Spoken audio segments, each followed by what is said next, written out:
What did you choose today? In the early school years, vocabulary increases rapidly. This allows children to describe events and situations with more and more precision. Notice how in this example, Hugh pulls the stuck van, whilst Alex tows it free. And Ted then wanted to pull him out with a long rope. So they had to ask Pete to come along with his tractor and tow Puss and Pat out. When young children's vocabularies can't provide the right word, they'll often create a word that seems to fit. 5-year-olds are very delightful to listen to when they're using language because they are so creative in their use of vocabulary, for example. This often comes about because they have a gap in their vocabulary. It'll be a word that they don't know, so they'll make something up to fill it. It also comes about because they are responding to the words that they hear and sometimes analysing them in a way that's different from the adult analysis. For example, there was an occasion when a primary teacher took her class of children to Manchester by train, and one of the children said to her when they reached a stop, "Are we there yet?" And she said, "No, we're only at the outskirts." So 2 stops later, the child said, "Are we at the inskirts yet?" Puss and Pat went in his van along the road and he got stuck in the mud. Yeah, it was a jam, wasn't it? Yes. It was a jam of mud. It was a post jam, wasn't it? Yeah. This creative use of language gives us a clear indication that children are not passively absorbing the language of the community about them, they're actively trying out linguistic solutions to the problems of communication. They can't be imitating adults because adults don't use these expressions. Children's language creativity is noticeable in activities like this, where the children take it in turn to describe their weekend to the teacher. Tell us what you did this weekend. Mm. Good girl. I went outside to play with my battery car. Tell them about your battery car. I got it for Christmas. Sessions like this give us an important chance to discover a great deal about language development. For example, we can tell a lot from the kinds of mistakes children make. Speech errors have always been of interest to people who study language acquisition because the interesting thing about them is that they're not something that the child has heard. So it gives us a window onto the child's own rule-making process. Did you? One striking example of an apparent error comes when children try to construct irregular verbs. When children first start using irregular verbs, it's quite likely that they will use the correct irregular past. So a child of 2, for example, may well say, "I went."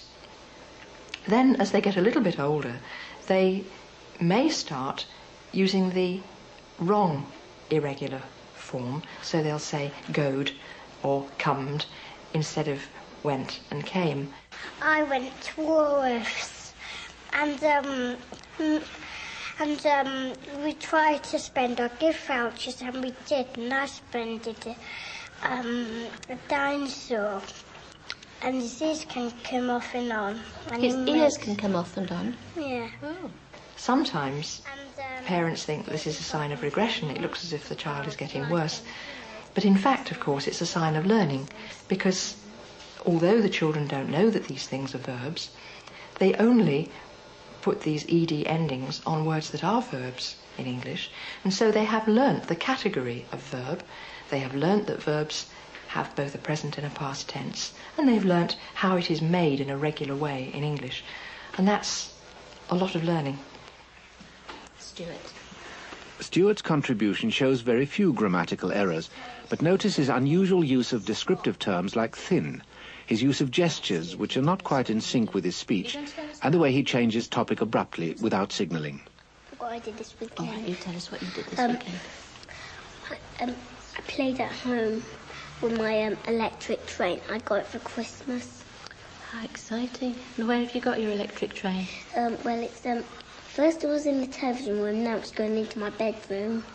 And does it stay out all the time? Well, it's got a box to go in, You put it in the box? Yeah.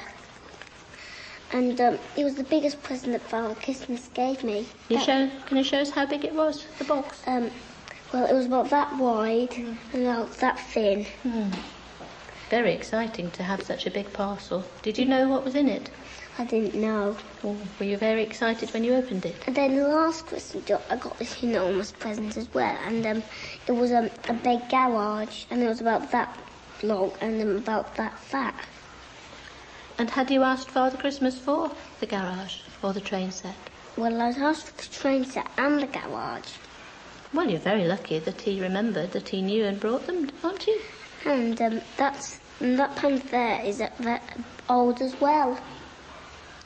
That was a Christmas present as well? No, it wasn't. My nan gave it to me, and it's old. How old?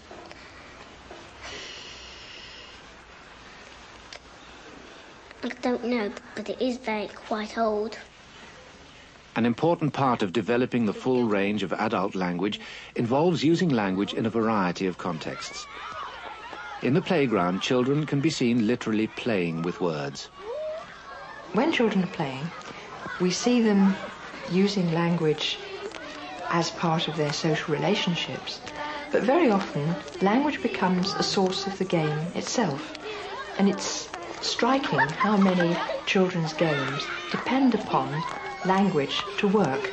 So although there are, of course, physical games that can be played without any reference to language, chasing, running, jumping, skipping, climbing and so on, a lot of children's games in the playground build upon that but become more sophisticated because they have a language element.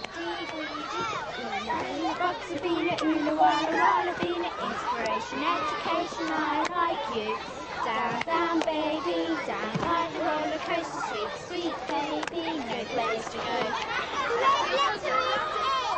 As soon as children start making rules for games and sharing rules for games, it's very obvious that they need language in order to be able to do that. You can't make up rules without language. Red letter. There's a red letter, and you're allowed to move it. And you say a different letter, and you've got to move as many letters as there is in one name. Young children, like adults for that matter, use language not just for practical purposes, but to establish social relationships. And so we see children talking to each other without any ulterior motive, but simply to establish their friendships. Look what I've got. I've got tights and got the socks back up. Yeah. So we've got math, English, handwriting, music. They'll also use language very often for fun. We can see them making jokes, for example. A lot of children's conversation is punctuated by laughter, and that's very clear then that they are making jokes and enjoying the language they're using together. Why did the orange stop halfway up the hill? I don't know. Because it went out of juice. Children's jokes can be seen as a sort of barometer of how far their language has developed. By listening to their jokes, we can discover what they know about language and also what they know about other people. Knock, knock. Who's there? James. James who? James Bond. These children haven't yet realized that jokes of this kind usually depend on the way words can be twisted. But it's clear that they understand the structure of a joke and the roles of speaker and listener. Sometimes children will laugh even when a joke isn't funny, but because they're all enjoying that particular occasion, they recognise that this is a joking time, and although they might not be able to explain what's supposed to be funny, they know that laughter is the expected response, and they enjoy laughing for its own sake. Jokes often depend on manipulating and surprising listeners. So jokes can sometimes give us a clue as to how well a child understands a listener. Why did the train go across the road? Don't know. Because it stuck to the chicken's foot. Sometimes a child will tell a joke and then explain it. They're not quite sure whether the listener shares their understanding. I got one. What does a sheep and a kangaroo make? I don't know. Willy jumper. Because the kangaroo jumps and the sheep gives the wool. As children get older, their language skills allow them to appreciate sound similarities in words. This begins to appear in their jokes. What came after the Iron Age and the Bronze Age? I don't know. The sausage. As semantic knowledge develops, children become aware that words can have more than one meaning or can be used metaphorically.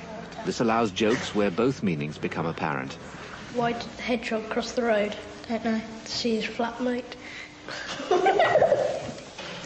How does a ghost get through a locked door?